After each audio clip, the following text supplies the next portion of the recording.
Setting up your Danby Portable Air Conditioner properly is essential for optimal cooling performance.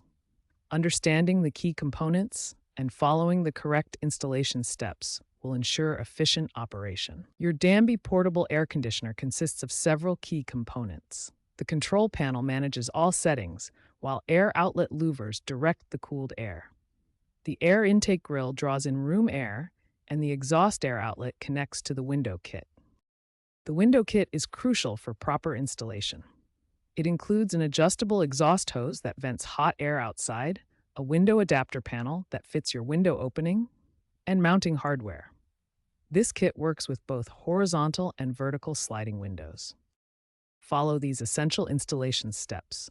First, position your unit close to a window for proper venting. Connect the exhaust hose securely to the AC unit, then attach it to the window kit.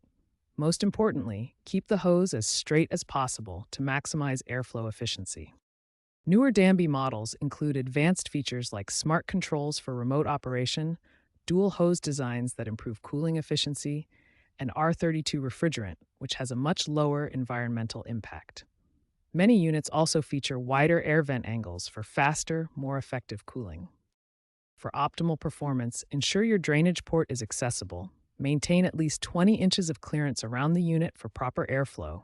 Verify the window kit creates a tight seal, and test all connections before starting operation. Proper setup ensures efficient cooling and extends your unit's lifespan.